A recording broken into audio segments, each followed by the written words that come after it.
نہیں دیکھ رہے ہیں اسی طریقے سے جنت میں اور یتیم کی کفالت کرنے والے کے درمیان اور میرے درمیان جنت میں کوئی فاصلہ اور کوئی فرق نظر نہیں آئے. واہ واہ واہ.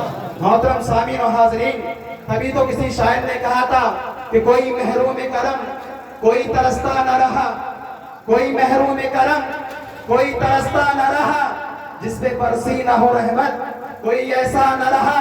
اور آپ جس دشت سے گزرے کوئی پیاسا نہ رہا، آپ جس راہ سے گزرے کوئی کاٹا نہ رہا.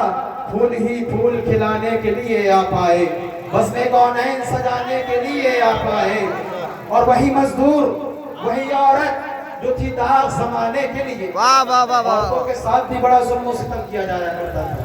قرآن نے کہا کہ قد جاءکم من اللہ نور، تحقیق اللہ کی جانب سے تمہارے پاس ایک نور آ گیا ہے. اور نور کا مطلب یہ ہوا کرتا ہے، نور کا معنی سمجھے آپ روشنی، کہ جب روشنی آ جایا کرتی ہے تو تاریکی جو ہے بھاگ جایا کرتی ہے، اندھیرا چلا جایا کرتا ہے. اللہ نے اپنے رسول کو اس کائنات میں نور بنا کر مبعوث فرمایا، روشنی بنا کر بھیجا.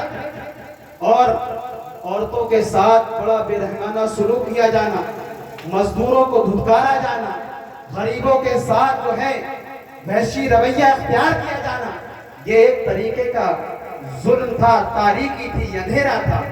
اللہ تبارک و تعالیٰ نے ایسے اندھیرے میں اپنے حبیب کو مبعوث فرمایا.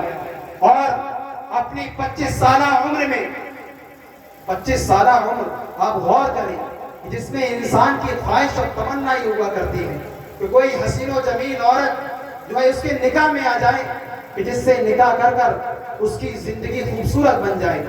لیکن نبی کریم صلی اللہ علیہ وسلم اپنا پہلا نکاح 25 سالہ عمر میں فرما رہے ہیں، اور وہ کوئی کنواری لڑکی نہیں ہے، کوئی کم عمر والی لڑکی نہیں ہے، بلکہ جب آپ نے ہاتھ تھاما تو ایک بیوہ کا تھاما.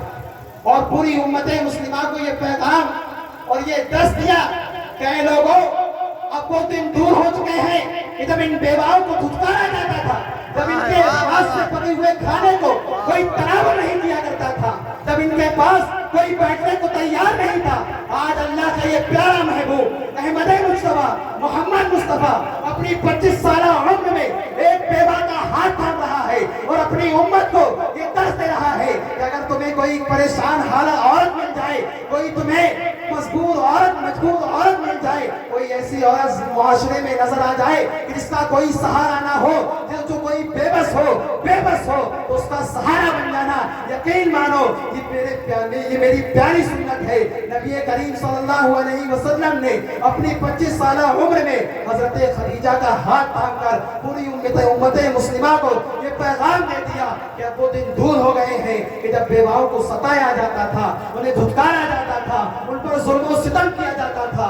آج محمد عربی جو ہے ایک بیوہ کا ہاتھ تھام رہا ہے اور اسے عزت و توقیر دے رہا ہے، اسے عزت کی منزلوں سے سرفراز کر رہا ہے. شاعر نے کہا تھا کہ وہی ماں عورت جو تھی داغ زمانے کے لیے، پیدا ہوتی تھی تو مٹی میں دبانے کے لیے، زندہ رہتی تھی تو محفل میں نچانے کے لیے، وقت دی نفس کی جو آگ بجھانے کے لیے، مرتبہ اس کا بڑھانے کے لیے آپ آئے، بزم کونین سجانے کے لیے آپ آئے. محترم سامعین و حاضرین، تو جب ہم محفل میلاد النبی صلی اللہ علیہ وسلم میں شرکت فرما رہے ہیں تو ہم یہاں سے جو ہے ہمارا یہاں شرکت فرمانا ایک فارمیلٹی کے طور پر نہ ہو. محفلوں کو جو ہے فارمیلٹی کے طور پر منایا جانے لگا. محفلوں کا منانے کا اصل مقصد یہ ہوا کرتا ہے کہ وہاں اگر اخلاق مصطفیٰ کی بات کی جائے تو وہ اخلاق جو ہے انسان اپنے اندر اپنائے. وہاں اگر کردار مصطفیٰ کی بات کی جائے تو اس کردار کو جو ہے اپنانے کی کوشش کی جائے. وہاں اگر جو ہے سیرت مصطفیٰ کی بات کی جائے تو اس سیرت پر جو ہے چلنے کا طریقہ سیکھا جائے.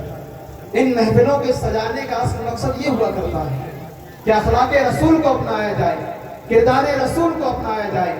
اب جو ہے 12 ربیع الاول آنے والا ہے اور ہزاروں کی تعداد میں ہم لوگ جلوس محمدی میں شرکت فرمائیں گے، تو وہاں پر ہمیں چند باتوں کا خیال رکھنا ہے کہ ہمیں جو ہے ہمارے جسم سے کسی کو تکلیف نہ ہونے پائے،